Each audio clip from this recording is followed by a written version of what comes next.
Bonjour et bienvenue, je suis très heureux de vous retrouver pour ce premier numéro de l'Instant Coach des webinars consacrés au coaching. Euh, on va parler un petit peu de Second Souffle pour commencer. La mission de Second Souffle est d'accompagner tous les entrepreneurs en difficulté, micro-entreprises, freelance, indépendants, TPE, PME, avec ou sans salariés. Et avant et pendant les procédures, après la liquidation ou la cessation de leur activité, et ce, entièrement gratuitement, sans limite de temps et sans aucun critère de sélection. Toutes nos actions au quotidien, voilà, au quotidien avec nos bénévoles, avocats, coachs, experts comptables, experts métiers, et d'apporter l'accompagnement individuel nécessaire à l'entrepreneur en difficulté. Et puis, nos actions, aussi toute l'année, les jeudis du second souffle, nos journées 24 heures pour rebondir, nos formations et nos webinars. Aujourd'hui, après plus de 10 ans, d'existence, nous sommes présents dans 27 villes en métropole et aussi en outre-mer, et nous sommes reconnus d'intérêt général. Voilà, pour ceux qui ne sont pas habitués à cette plateforme de webinar de Livestorm, une plateforme française, je vous rappelle que vous avez sur la droite de votre écran des onglets, un onglet chat pour discuter entre vous, un onglet questions pour poser vos questions, parce qu'il ne faut pas mélanger les deux, sinon je vais perdre vos questions si vous les écrivez dans le chat. Et vous pouvez voter aux questions également des autres participants. Sur la droite de la question, vous avez une petite flèche, vous cliquez dessus, ça fait un vote. Attention, vous recliquez dessus, ça annule votre vote. Des petits soucis techniques, vous avez un lien qui se trouve tout en haut. Voilà. Donc, ce premier Instant Coach de l'année, premier numéro, eh bien, c'est avec deux coachs professionnels certifiés. Bonjour Stéphanie, bonjour Peggy. Bonjour William. Et Stéphanie qui a coupé son micro. Et bonjour à tous, j'en profite. Bonjour à tous, Voilà. ravi d'être là avec vous. Bien, alors on va commencer par Peggy. Peggy, une question simple. C'est quoi le coaching? Oui, William, si tu veux, avant de répondre, je vais juste faire une petite présentation rapide. Oui. Oui, qui es-tu, Peggy? Ça marche. Et après, promis, on laissera Stéphanie, puis après je répondrai à ta question. Donc, qui je suis? Je m'appelle Peggy Ropard, ça vous l'avez vu. J'ai 45 ans. Je suis coach professionnel, certifié par l'ICF. On en reparlera. C'est la Fédération internationale de coaching. Je suis également animatrice de co-développement professionnel. Et puis, j'anime également des ateliers pour les retraités ou d'autres personnes. Et je suis chasseuse de nuages. Donc ça, oui. En fait, j'ai pris ce titre il y a une petite quinzaine d'années, puisqu'en fait, j'ai eu différents métiers. J'ai fait 2 reconversions professionnelles et j'ai été graphiste en imagerie satellite. Et donc, j'assemblais les images satellites de la Terre et j'enlevais tous les nuages pour qu'on ait une image, une vision vraiment globale de la Terre et qu'on puisse tout voir sans les nuages dessus. Et donc maintenant, je suis chasseuse de nuages, mais pour ceux de mes clients. Donc voilà, du coup, j'ai gardé le titre chasseuse de nuages. Et l'idée, c'est surtout d'aider mes clients à sortir un peu du brouillard, du flou, et puis de les mettre en lumière, puisque le coaching, c'est aussi ça, faire ressortir les compétences, les ressources et puis les motivations.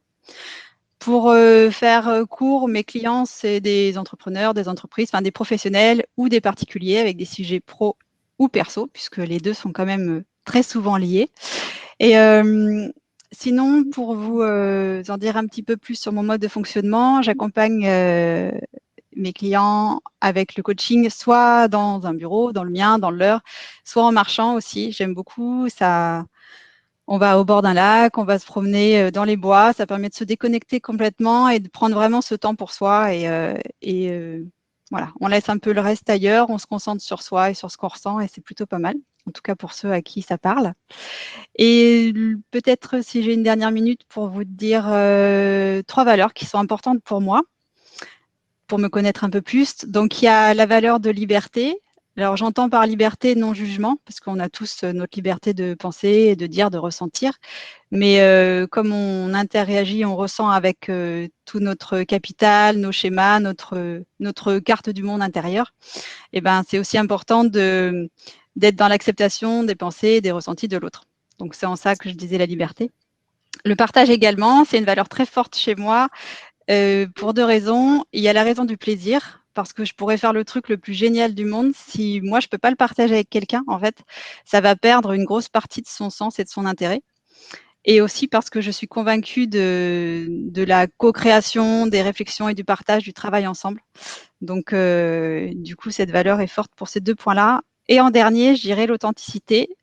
Même si les clients, chacun amène ce qu'il veut en séance et partage ce qu'il a envie de livrer, si c'est pas authentique et si moi je suis pas authentique en face en termes de posture de coach, bah du coup on va perdre notre temps l'un et l'autre.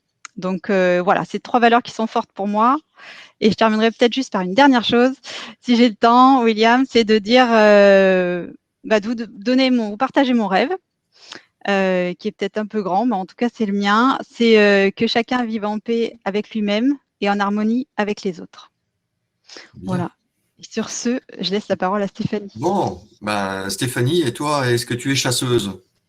Moi, voilà, je me qualifierais pas de chasseuse de nuages, mais je rejoins Peggy avec un rêve qui m'anime et qui anime toutes mes actions et mes engagements. C'est vraiment de contribuer à ce que chacun soit à la bonne place, puisse entreprendre la vie qui lui convient.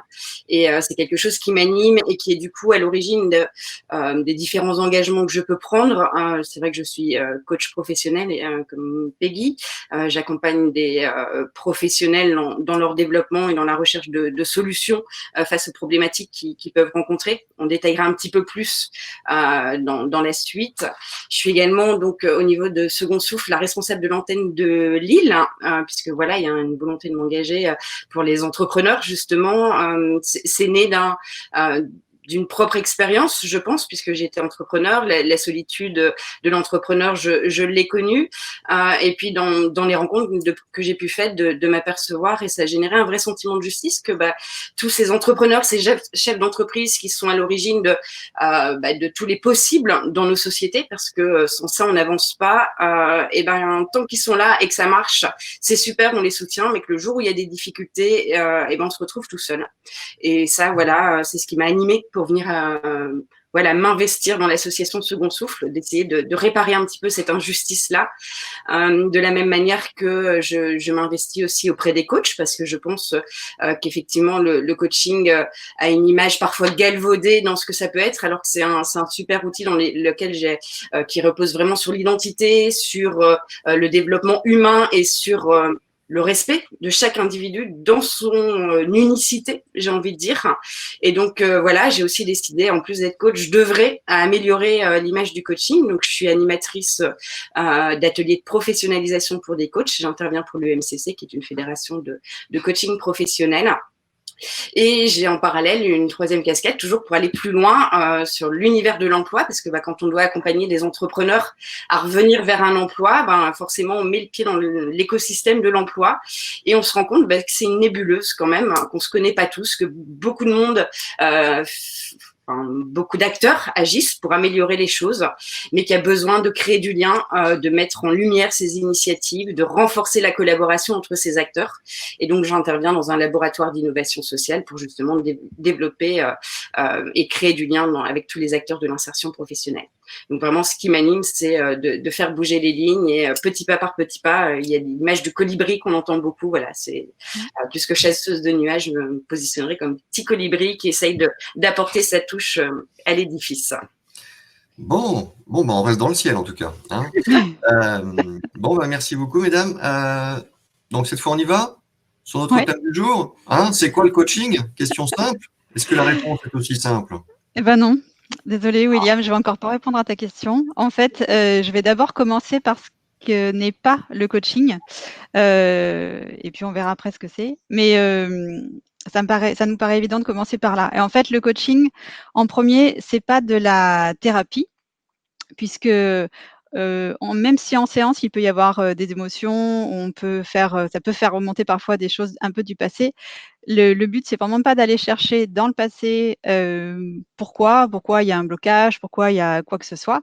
C'est vraiment partir d'une situation présente qui est insatisfaisante et puis se projeter dans un objectif dans le futur. Le passé, on peut y aller uniquement en fait pour aller chercher les ressources, mais vraiment pas pour aller comprendre ou chercher les pourquoi. Par exemple, en thérapie, je dirais que la thérapie, ça guérit et que le coaching, plutôt, ça nourrit. C'est vraiment, voilà, partir du présent et aller vers le futur. Le coaching, ce n'est pas non plus du conseil. Alors, il y a des coachs qui sont également consultants, mais en coaching, on ne fait pas de conseil. Donc, l'idée, c'est d'accompagner un client pour qu'il trouve lui-même sa solution. On ne va pas dire à un client, tu dois faire ça ou tu dois faire ci. On peut lui partager des ressentis. Mais c'est vraiment l'objectif qu'il devienne autonome et qu'il trouve lui-même ses propres clés. Et du coup, ça s'inscrit vraiment plus dans la durée, en fait, qu'un propre conseil. Et sinon, ce n'est pas non plus de la formation. En formation, on arrive avec un programme clé en main où on sait à la séance 1, 2 et 3 exactement ce qui va se passer. En coaching, on va vers un objectif et chaque nouvel objectif qu'on va traiter en séance va dépendre de comment se sent le client, de qu'est-ce qu'il aura vécu depuis la dernière séance. Et tout ça, c'est le client qui nous l'amène. Donc, on ne peut pas prévoir à l'avance. En tout cas, on ne peut pas planifier un programme. Ça, c'est sûr. Donc, c'est en ça où, pour moi, ce n'est pas de la formation. C'est vraiment plus, enfin, c'est pas plus, c'est pas à comparer, c'est juste, c'est différent et c'est personnalisé à chaque séance. Du coup, vous allez nous dire, mais ok, mais alors du coup, c'est quoi le coaching? Eh ben, je vais laisser Stéphanie répondre. Ouais, merci Peggy pour toutes ces précisions parce que c'est vrai que voilà, il y a une vraie confusion entre la formation, la thérapie, le coaching, donc c'était bien de le préciser. J'ai envie de vous dire que le coaching, c'est un processus, enfin c'est un accompagnement dans le cadre d'un processus, c'est un accompagnement au changement. Et le changement, c'est un terme qui peut faire peur. J'ai régulièrement entendu des clients me dire mais je veux pas changer quelque part. Enfin voilà, j'aime bien qui je suis, je veux pas changer. Mais le changement n'est pas dans notre identité. Et c'est toute la force du coaching, c'est que justement, on va être dans des phases de développement à partir du moment où vous communiquez différemment, où vous abordez des situations différemment. Ben, il y a eu du changement. Vous êtes resté vous. À la rigueur, peut-être que vous connaissez encore mieux à l'issue d'un processus de coaching. C'est pas vous qui avez changé, mais parfois c'est vos modes de fonctionnement, vos modes de comportement, vos modes de communication, parfois une façon de penser, d'aborder une situation. Les changements se font à ce niveau-là, mais toujours en s'appuyant sur qui vous êtes, sur ce qui vous anime, sur vos talents, sur vos ressources. Et parfois d'ailleurs, une partie du travail de coaching, c'est de mettre en lumière les ressources que vous avez, mais dont vous n'avez pas forcément conscience. Et qui vont vous permettre de partir, comme le disait Peggy, d'une situation qui vous convient pas ou qui pourrait être mieux. Elle vous convient, mais vous savez qu'il y a encore une possibilité d'amélioration et d'aller encore plus loin dans ce que vous faites. Et ben le coach et le coaching sont là pour vous accompagner, pour arriver vraiment à définir et à mettre en action surtout tout ce que vous avez envie de mettre pour arriver à ce que vous avez envie de faire ou de réaliser. J'aime bien l'image d'un phare, de dire que le coach est un peu comme un phare. C'est-à-dire que lui, il bouge pas, il est toujours au même endroit. Vous êtes capable de bouger. Si vous êtes un bateau qui va être dans l'eau, va voir le phare va l'éclairer, va être un repère, va lui permettre de voir un peu les différents chemins qu'il a devant lui, de voir, de mettre en lumière les obstacles qu'il va pouvoir rencontrer éventuellement sur sa route. Parce qu'en étant conscient des obstacles, et ben on apprend à les contourner ou à les dépasser. Et c'est vrai que du coup, cette image de phare est assez pertinente, je trouve, pour pouvoir dire ce qu'est un coach. C'est que il le fait pas, il n'est pas là pour faire à votre place, mais il est là pour vous donner, créer le cadre qui va vous permettre d'avancer. Le coaching, c'est vraiment un espace qui vous est dédié, un espace qui est pour vous. Il n'y a pas deux processus ou deux accompagnements qui se ressemblent, parce que même si on part sur une thématique identique à deux personnes au départ, voilà, je voudrais développer la confiance en moi, et ben il n'y a pas deux processus qui va se ressembler parce que voilà, on est tous uniques, on a tous une petite touche d'âme qui fait que personne ne se ressemble et qu'on est nous et pas quelqu'un d'autre, et que justement avec le coach on va s'attacher à travailler à trouver les solutions et le chemin qui va vous convenir à vous et qui sera pas forcément le même que le voisin, mais qui sera le vôtre. Et, et voilà, il y a une dimension très, c'est un espace de réflexion pour faire émerger des solutions et voir comment on les met en action. Il y a un triptyque, voilà, on réfléchit, on fait émerger des solutions et on voit comment on peut les appliquer dans notre quotidien. Voilà un peu comment j'essaierai de définir le coaching. N'hésitez pas à mettre dans le chat, on le rappelle, vos questions, vos interrogations, ou si vous souhaitez préciser un point.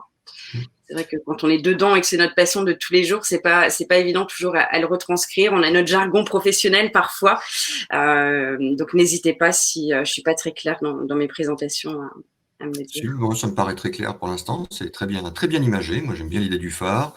Donc, on est passé du nuage au ciel, au phare. C'est beaucoup d'images. Hein. C'est très bien. Alors, posez vos questions dans l'onglet questions. Hein. Le chat, c'est pour discuter entre vous ou entre nous. Hein. Alors, le coaching. Oui, Peggy?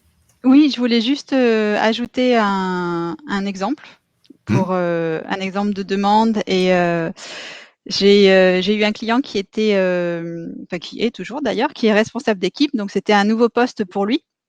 Et en fait, donc lui, sa demande, c'était là, on était plus dans acquérir de nouvelles compétences organisationnelles, puisqu'il était, il avait une problématique en fait qui lui était reprochée, et il s'en rendait compte lui-même, c'est qu'il était toujours en retard à tous ses rendez-vous, voire même parfois à supprimer, décaler régulièrement les rendez-vous. Donc ça a créé beaucoup de stress pour lui, des tensions dans ses relations, que ce soit avec ses clients, fournisseurs ou autres.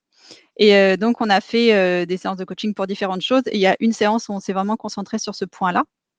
Et en fait, c'est lui, si vous voulez, quand il s'est organisé, il mettait les rendez-vous les uns après les autres dans son agenda électronique, tous ses rendez-vous à l'extérieur. Et en fait, il s'est aperçu qu'à aucun moment, il notait ses rendez-vous qu'il avait en interne avec ses collègues responsables ou autres. Donc eux, déjà, il n'y avait pas de place dans l'agenda. Dans ses rendez-vous, il ne tenait pas compte non plus des temps de trajet. Donc, il pouvait très bien prendre un rendez-vous, alors je vous dis n'importe quoi, qui se terminait à Lyon à 11h, et puis en prendre un autre, alors peut-être pas quand il y avait des grandes distances comme ça, mais un autre à Clermont-Ferrand à 11h également.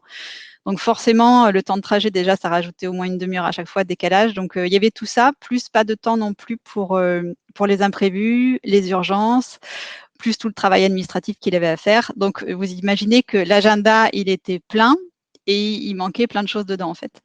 Donc il y avait cette notion de bien vouloir faire et de vouloir satisfaire tout le monde, puisque c'était aussi un nouveau poste, mais que derrière, forcément, il y avait quelque chose qui coinçait. Donc le fait d'en prendre conscience, il a commencé à remplir son agenda autrement. Alors ça peut paraître évident quand on le dit comme ça, mais quand on le vit, ça peut vraiment être un blocage. Et le fait de prendre ce temps, malgré justement ces retards, et de prendre ce temps pour se poser et y réfléchir, ne serait-ce qu'une heure, et ben, ça lui a permis vraiment de modifier sa façon de fonctionner. Et donc forcément, bah, il a eu beaucoup moins de retard. Et en plus, ça a modifié aussi la vision qu'avaient les autres sur lui, en fait, sur le fait parce qu'il était vraiment, voilà, dès qu'on parlait de lui, c'était toujours, bah oui, c'est normal qu'il soit pas là, il est toujours en retard. Donc voilà, ça a permis un petit peu, avec le temps, de remettre ça aussi, et que les gens enlèvent cette image de leur tête que c'était quelqu'un de toujours en retard. Donc voilà, c'était un exemple. Ah oui, c'est très bien. Je suppose aussi que dans sa vie privée, ça a dû également le changer. Oui, forcément. Mais oui, puisque ça a un impact sur tout, puisqu'il s'est réorganisé autrement, et il s'autorise aussi à terminer un petit peu plus tôt le soir, ce qui n'était pas non plus prévu, mais vu que les choses sont toutes calées, donc c'est un petit peu plus facile pour lui de prendre du temps aussi pour lui et sa famille. Oui. Très bien. Un autre exemple, Peggy ou Stéphanie peut-être? On peut peut-être avancer, William. Je vois qu'il y a pas mal de questions. Ouais. Peut-être qu'on donnera des exemples, mais si on veut se laisser un petit peu de temps pour répondre aux questions, je propose qu'on avance. Alors avançons. Ok, et ben avançons. Ça marche. Alors du coup, on peut se demander pourquoi un coach pour les entrepreneurs. On peut se le demander, oui. Et en fait, il y a déjà deux grands types d'accompagnement que vous pouvez avoir en faisant appel à un coach. La première, c'est celle dont vous a parlé Stéphanie tout à l'heure, donc le besoin spécifique avec un processus de coaching spécifique, avec un nombre de séances définies, avec des objectifs qui sont définis, mesurables, etc., un contrat.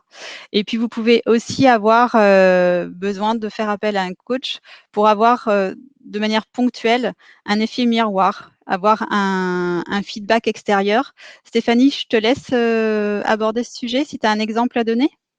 Oui, effectivement, en coaching et spécifiquement pour les entrepreneurs, il y a deux types d'accompagnement. Il y a celui dont parlait Peggy, le processus, c'est-à-dire qu'il y a une demande. On vient nous voir parce que voilà, on a besoin de travailler sur un sujet spécifique.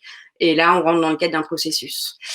Pour les entrepreneurs, il y a une spécificité qui est liée aussi à leur rôle et au fait qu'ils soient un peu seuls à prendre des décisions, seuls à piloter, seuls enfin voilà, dans la gestion de leur activité, même si c'est une structure derrière avec des collaborateurs. Il y a une position qui fait que voilà, on n'a pas forcément les mêmes retours par notre position de chef d'entreprise. Et donc, on peut avoir besoin, et d'ailleurs, c'est dans ce cadre-là, je ne sais pas si vous avez déjà entendu, c'est Bill Gates qui disait on devrait tous avoir un coach. Et quand il en parle et qu'il le dit, c'est vraiment dans la deuxième partie, c'est des moments d'échange entre le chef d'entreprise, le dirigeant ou même profession libérale, celui qui travaille tout seul, qui permettent de faire le point, qui permettent de prendre de la hauteur, parce que c'est vrai que quand on est chef d'entreprise, on a une vie à 1000 à l'heure, il y a plein de choses, on doit être bon partout sur plein de choses, et que on est toujours dans l'action. Mais on sait qu'être toujours dans l'action, par moment, il y a des éléments qu'on ne voit pas, on oublie de prendre un peu de recul pour s'assurer qu'il n'y a pas des décisions à prendre, une trajectoire à changer.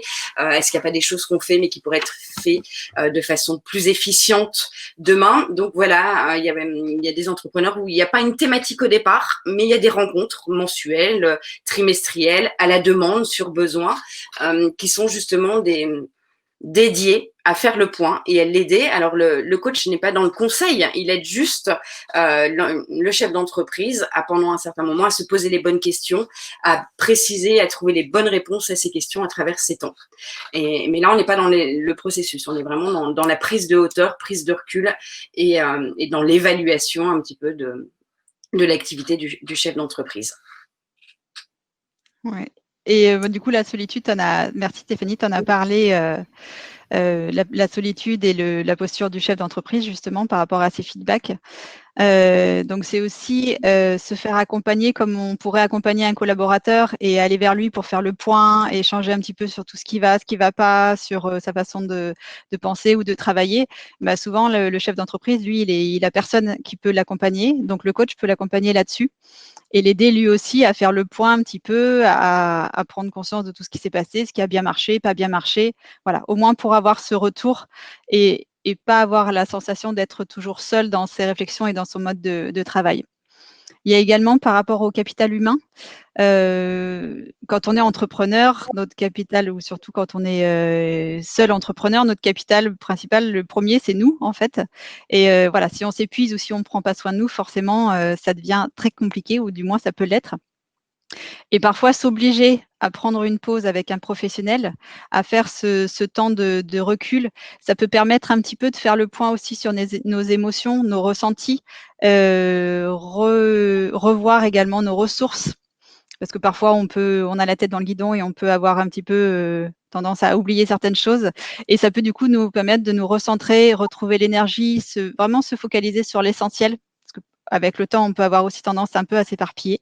Donc voilà, se focaliser et ça permet tout ça aussi, de reprendre confiance en soi et même de gagner en efficacité et en leadership.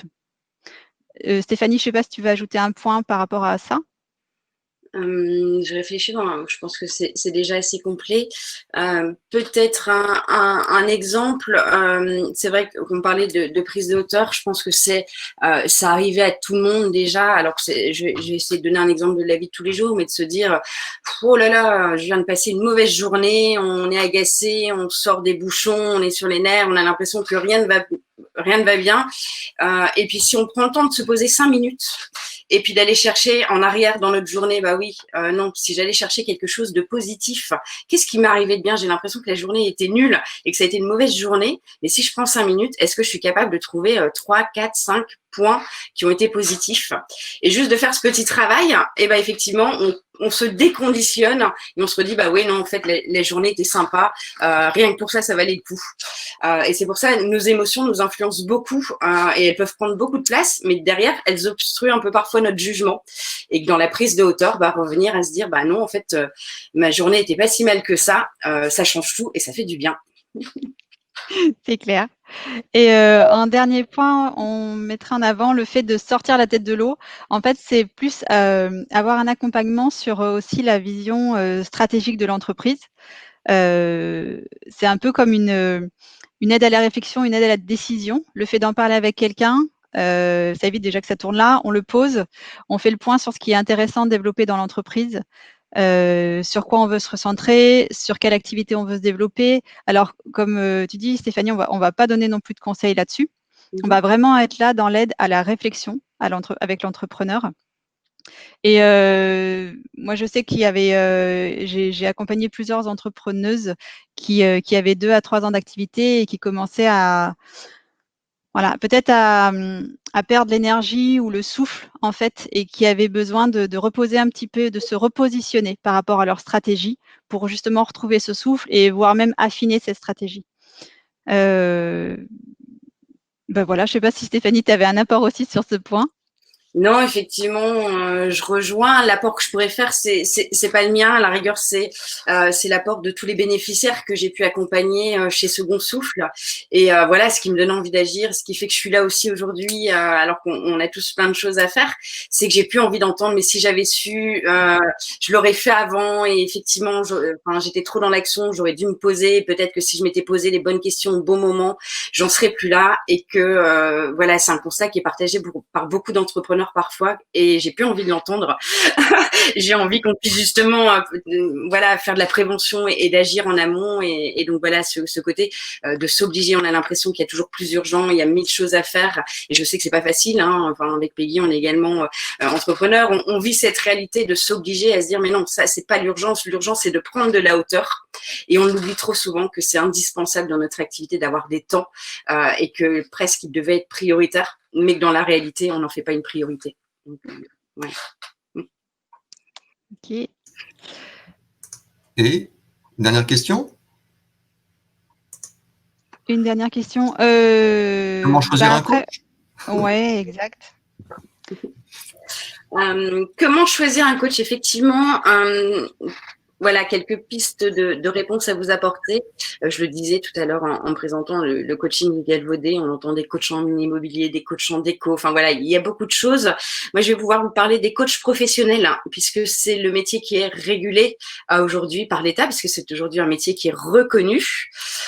Pour être coach professionnel, ça veut déjà dire, si vous optez pour un coach qui est professionnel, ça veut dire qu'il est certifié. Et qu'il est certifié, mais par une certification qui est reconnue par l'État. Aujourd'hui, elles sont certifiées RNCP, c'est une reconnaissance de l'État qui valide tout le contenu de la formation par rapport à un métier.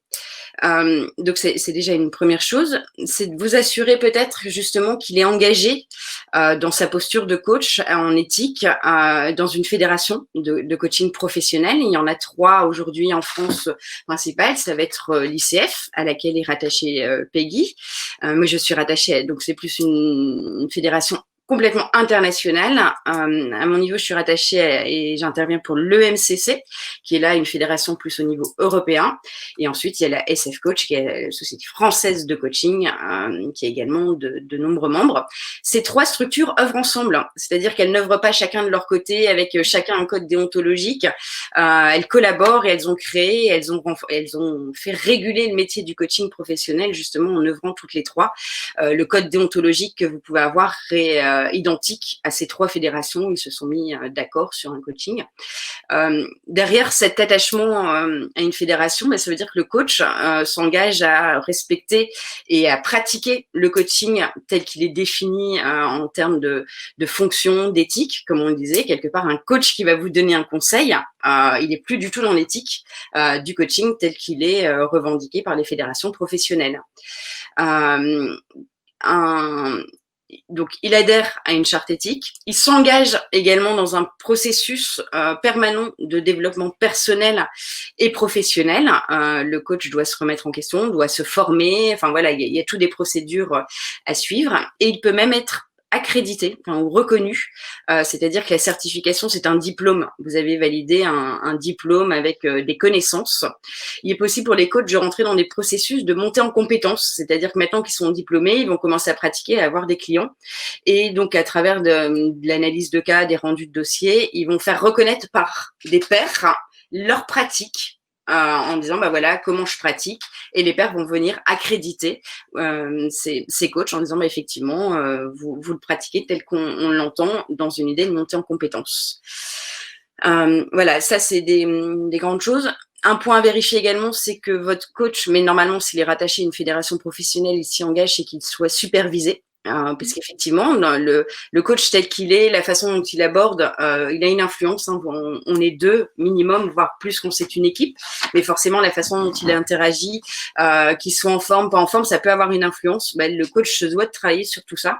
Et donc, il le travaille aussi en supervision. Donc voilà, 3 grands critères. S'assurer qu'il est certifié, s'assurer qu'il est bien rattaché à une fédération de coaching professionnelle, ce qui témoigne de son engagement dans une démarche éthique et professionnelle. Également qu'il soit supervisé.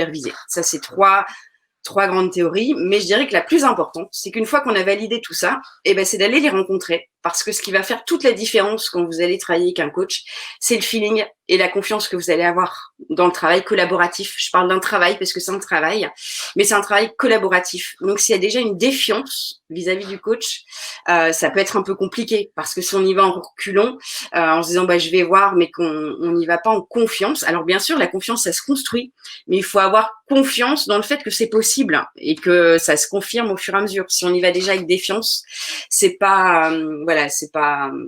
sera pas productif ni pour vous ni pour le coach, et tous les deux on va perdre notre temps. Donc voilà, de pouvoir, moi j'invite bien souvent les coachs qui pratiquent ont conscience de ça, et c'est pour ça que bien souvent vous avez une première séance qui est gratuite, qui permet au coach de s'assurer que ce que vous attendez, c'est bien le coaching qui va pouvoir y répondre, parce que si, comme on disait, si on vient chercher du conseil, si on vient chercher de la formation, on n'a pas passé la bonne porte. Donc, ce premier entretien vise à ça, et vise également justement à faire passer, à s'assurer que le feeling est là. Et donc, si j'ai un conseil à vous donner, c'est parfois, n'hésitez pas à rencontrer 2-3 coachs pour vraiment choisir celui avec qui vous allez avoir envie de travailler, et qui vous fera sentir de l'énergie, quelque chose qui va bien se passer, qui fait qu'il y a déjà, dès la première rencontre, quelque chose qui matche entre les deux. Quelque chose aussi qu'a évoqué Peggy tout à l'heure, c'est derrière un coach, il y a une personne, et puis il y a un style d'aborder. Par exemple, Peggy parlait tout à l'heure d'aller en nature, d'aller au contact, de pouvoir faire des séances parfois en extérieur. Est-ce que vous avez envie de ça? Est-ce que pour vous c'est une plus-value que votre coach puisse vous proposer ça, ou est-ce qu'à l'inverse vous êtes plus à l'aise dans un petit bureau intimiste et que vous n'avez pas forcément envie de sortir? Est-ce que c'est un coach qui est un peu confrontant, ou au contraire qui est vraiment dans la douceur? Il y en a qui vont préférer être confrontant, avoir quelqu'un d'un peu qui va vous pousser un peu, d'autres qui vont avoir besoin de quelqu'un plus doux, qui va être plus posé. Donc tout ça, c'est votre feeling qui fait que vous allez vous sentir à l'aise avec l'un et pas avec l'autre. Et ensuite, bien sûr, il y a un critère qui est le prix. Puisque sur une enveloppe de coach, vous pouvez trouver des coachs à 50 € la séance, comme vous allez pouvoir avoir des coachs à 8 000 € le processus. Il y a plein de facteurs qui viennent intervenir sur le prix, mais forcément, le prix peut conditionner en fonction des possibilités de budget. Pour moi, le prix n'est pas forcément gage de qualité.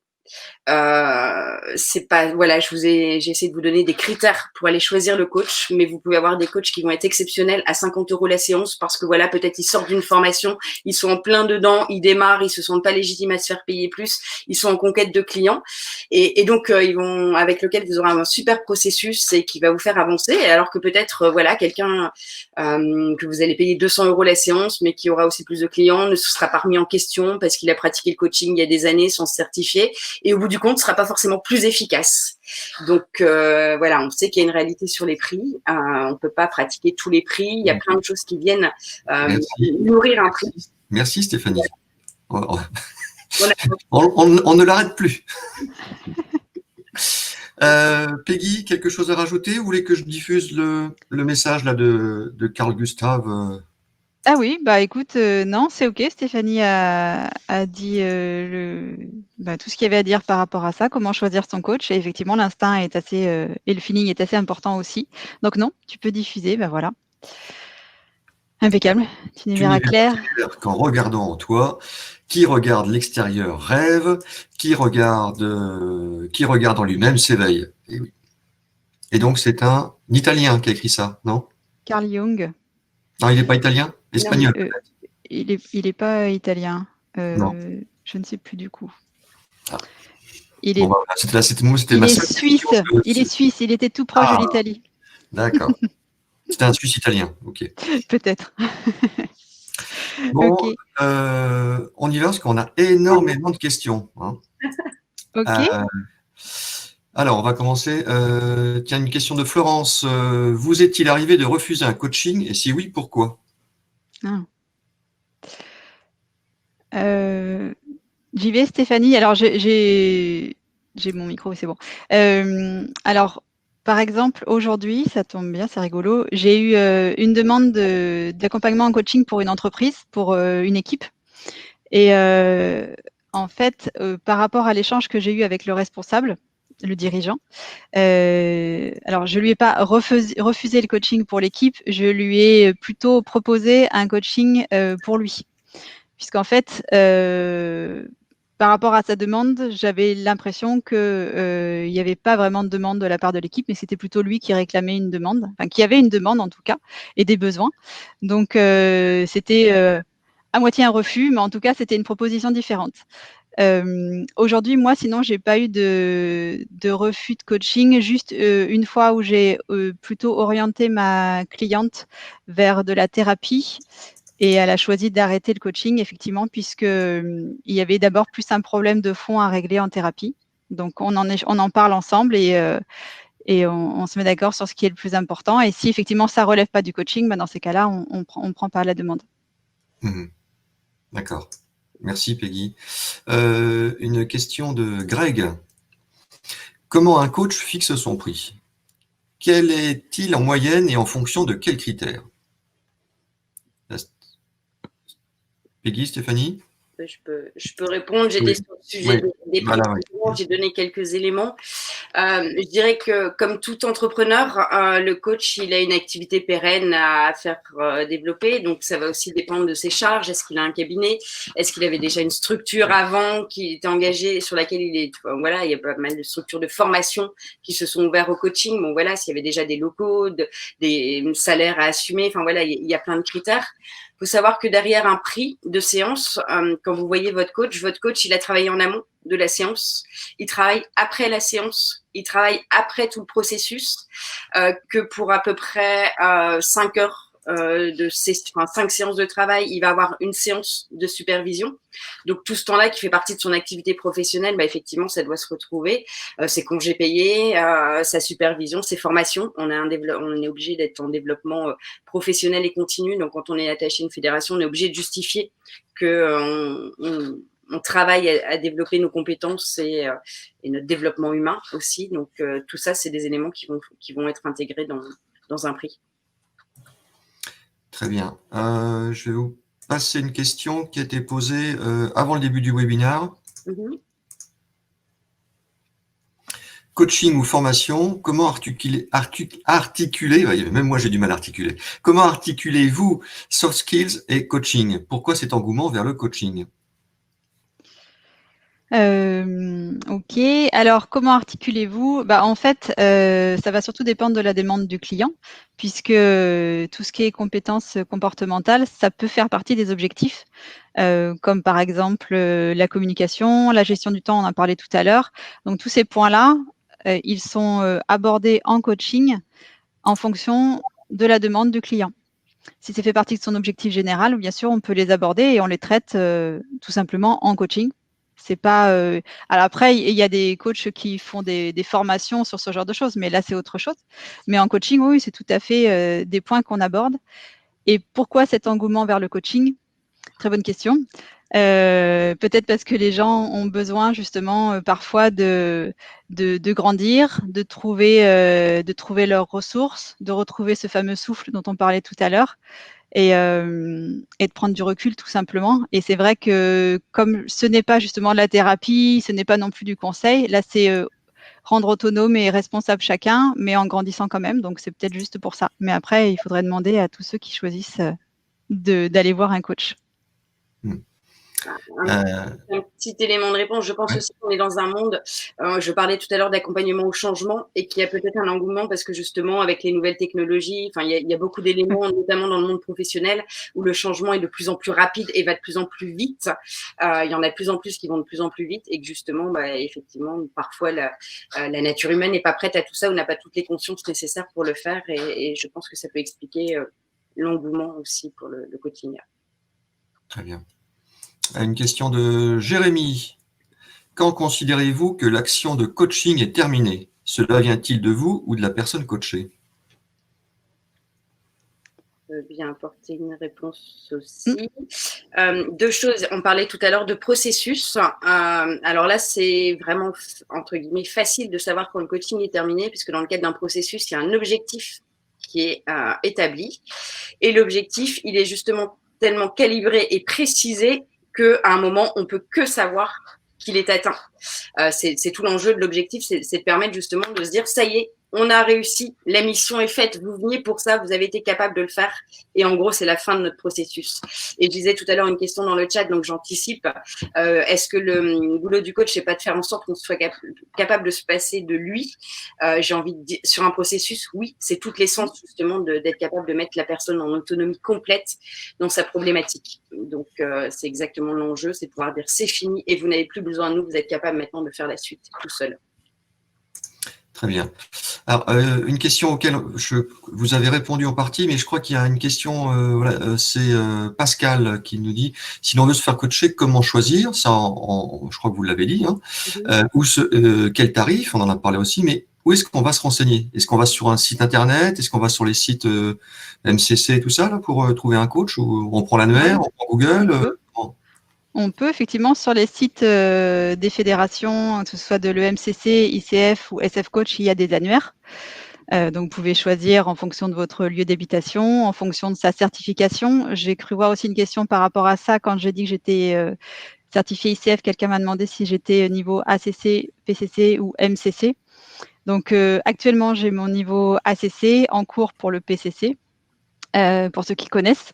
Et en fait, voilà, en fonction des critères que vous voulez, si c'est un coach qui est plus en entreprise, plus pour la vie privée, tout ça, c'est des choses que vous pouvez retrouver sur les sites des fédérations de coaching.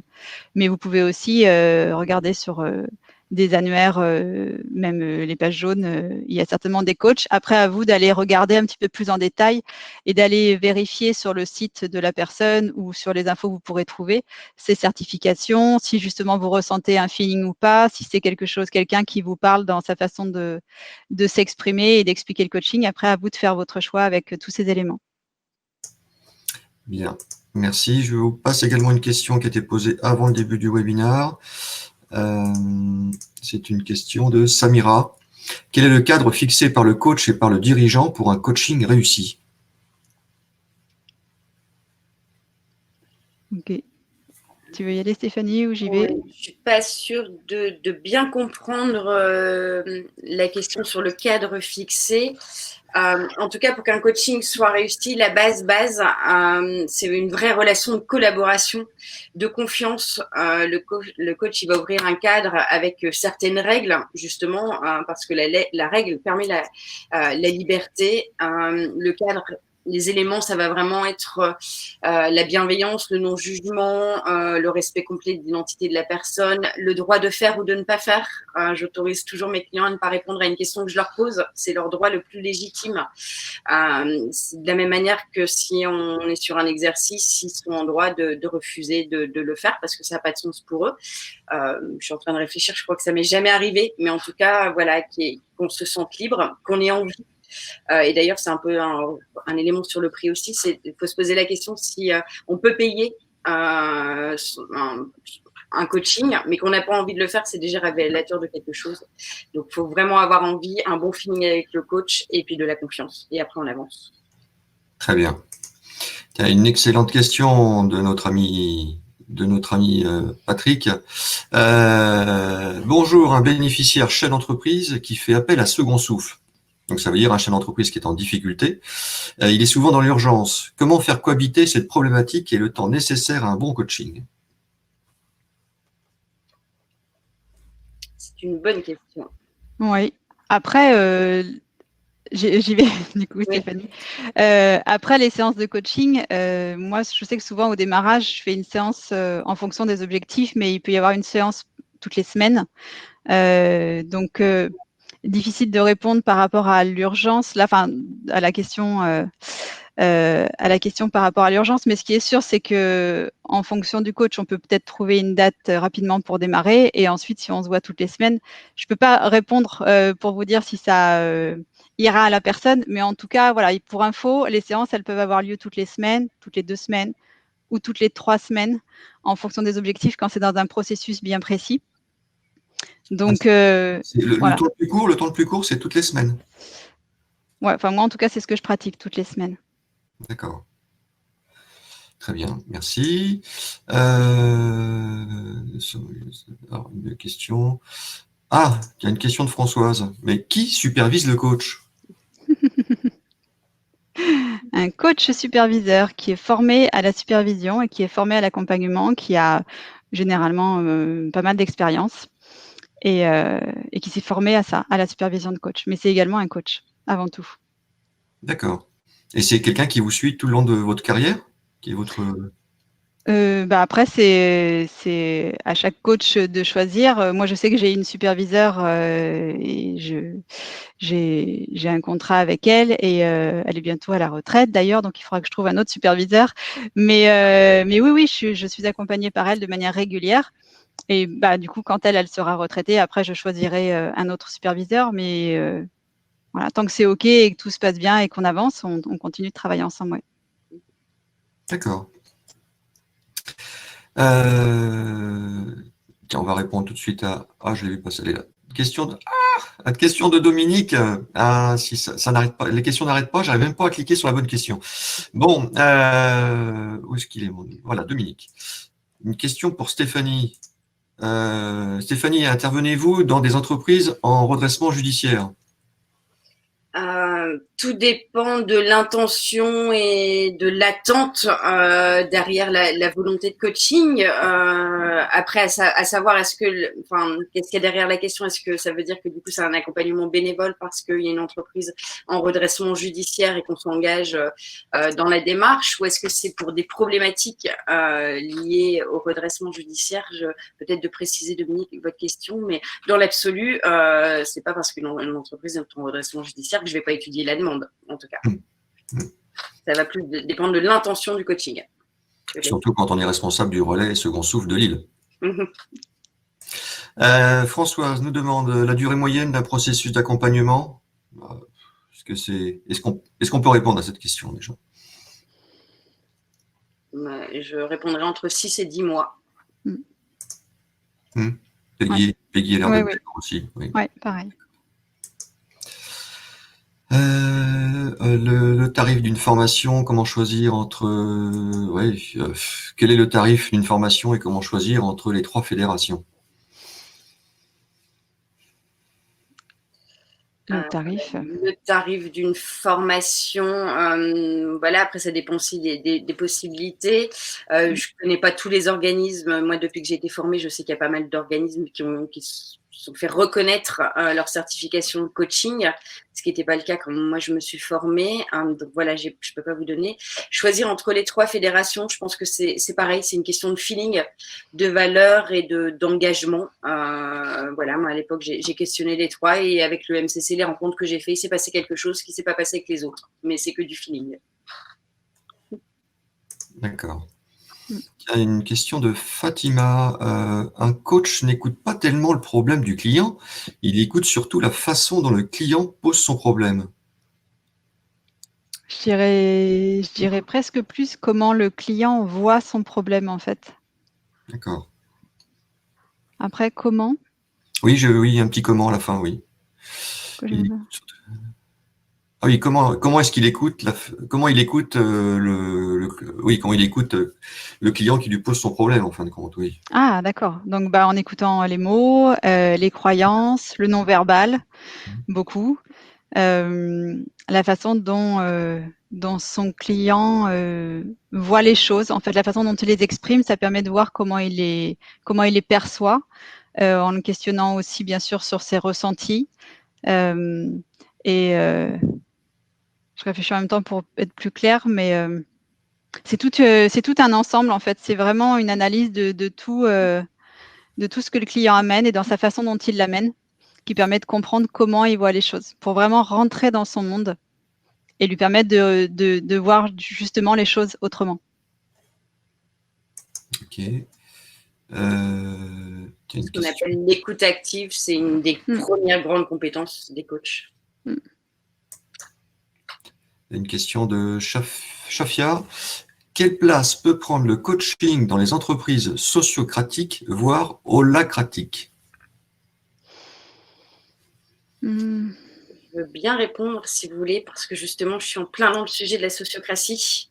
Je suis en pleine découverte. Je travaille avec une équipe dans laquelle justement on est en train d'installer une gouvernance sociocratique pour avancer sur un projet commun. On a décidé de s'engager sur ce modèle.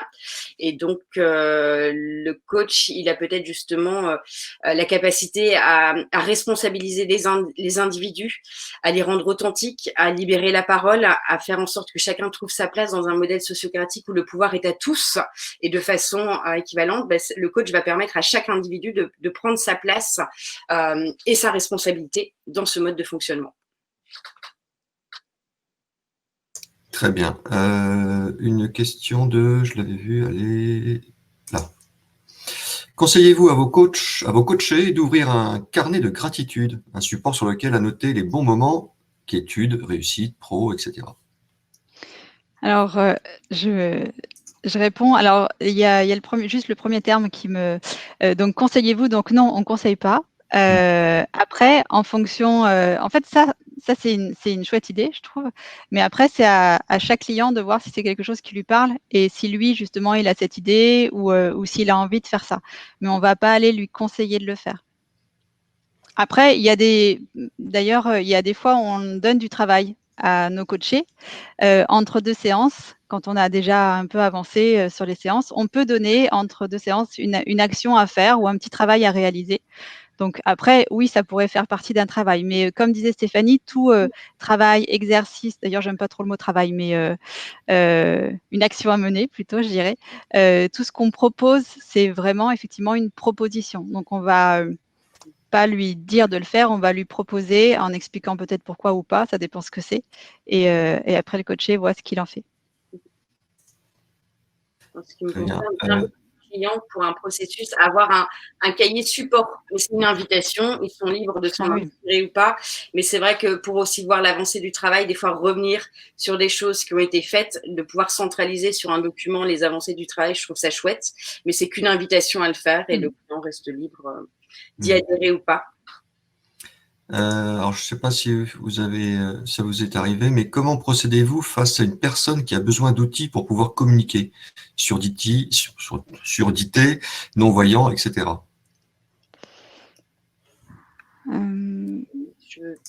j'ai jamais eu j'ai jamais été confrontée à cette situation. Instinctivement, je pense que justement, je me rapprocherai de l'ensemble des collègues de l'EMCC, puisqu'on a la possibilité de communiquer du coup facilement avec un grand réseau de coachs pour voir justement s'il n'y a pas quelqu'un qui a cette compétence et qui sera en mesure d'accompagner ce client, si je ne peux pas le faire. Ok, on a bientôt terminé. On va se faire notre petit sondage. Oui. Hein. Alors, donc, chers amis, en haut à droite, vous avez l'onglet chat, vous avez l'onglet questions et vous avez également l'onglet sondage. Alors, la question va être simple, je suis en train de la terminer. Pensez-vous avoir une bonne compréhension de ce qu'est le coaching après presque une heure de discussion entre nous et je vous envoie le sondage. Voilà, c'est parti. Vous devez l'avoir. Pensez-vous avoir une bonne compréhension maintenant, après ce premier webinaire sur l'instant coach, de ce que le coaching peut vous apporter. J'en profite pour vous dire que donc l'instant coach, ça va être une série de webinaires qui va être consacrée directement au coach, au coaching.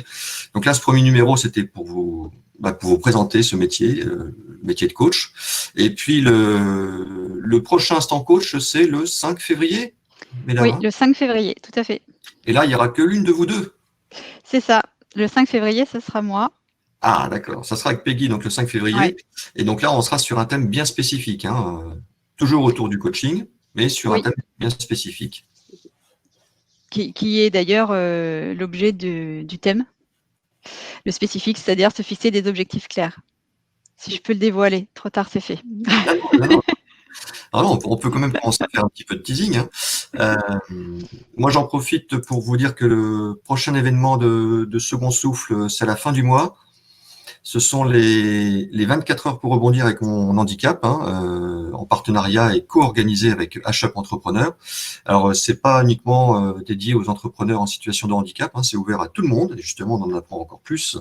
Ça sera la 9e édition des 24 heures pour rebondir, ça sera de 10h jusqu'à 16h30. On a plus de 18 invités, il y a 5 tables rondes, et en plus, l'ouverture sera faite par Madame la Ministre Sophie Cluzel. Donc voilà, je vous invite à vous inscrire rapidement. On a de la place, il n'y a pas de place limitée chez Second Souffle, on accueille tout le monde. Et puis, je vous annonce également le webinaire de la semaine prochaine. La semaine prochaine, oh là, attention au titre, liquidation, quel revenu pour vivre? Là, ça fait, oui, chef d'entreprise, vous avez subi une liquidation, mais après, vous savez que Pôle emploi ne vous suit pas. Donc, comment on peut faire pour avoir un revenu, pour continuer à vivre, pour remplir le frigo, comme on dit Eh bien, nous verrons ça avec l'association GSC et j'aurai le plaisir d'accueillir encore 2 femmes formidables. Je suis bien entouré en ce moment depuis le début de l'année, décidément. Donc, Élodie, directrice générale de l'association, et Estelle Magri, chargée du développement. Voilà, c'est la semaine prochaine, 14h, vendredi, comme tous les vendredis. Voilà, merci Peggy, merci Stéphanie. Juste William, il y a beaucoup de questions auxquelles on n'a pas répondu. Est-ce que tu as la possibilité de les récupérer, qu'on voit avec Peggy si on peut revenir vers ces personnes pour qu'elles restent pas bien sûr. sans réponse. Ouais. Et alors, pour vous faire plaisir, la réponse à notre sondage, pensez-vous avoir une bonne compréhension maintenant de ce qu'est le coaching? 98%, oui. Donc, mission remplie, les filles. C'est bon, je vous engage pour les prochains numéros d'Instant Coach. Super. Voilà. Trouver sur des thématiques plus ciblées et n'hésitez pas à monter toutes vos questions en avance. Nous, ça nous permet de préparer un peu mieux et d'être plus au fait et d'être plus prêt pour répondre à toutes vos interrogations. Ouais. Je vous enverrai d'ailleurs, quand le webinaire sera prêt, comme toutes les semaines, je vous envoie un petit mail à tous pour accéder au replay. Et dans ce petit mail, je vous soumettrai un petit questionnaire également pour vous demander quel thème vous aimeriez qu'on aborde dans l'Instant Coach. Voilà, Peggy, Stéphanie. Super, merci beaucoup. Merci pour les questions et les participations. Oui. Merci, Et donc, à la William. fin de ce webinaire, vous allez être redirigé vers le site Second Souffle. Et donc, vous verrez deux grandes images. L'image des 24 heures pour rebondir. Vous cliquez dessus pour vous inscrire. Et l'image du webinaire de la semaine prochaine. Vous cliquez dessus pour vous inscrire. Voilà. Je vous souhaite à toutes et à tous un excellent week-end. Merci Peggy. Merci Stéphanie. Bon week-end à tous. Bonne Bye fin de bye. journée, bon week-end à Merci, tous. au revoir.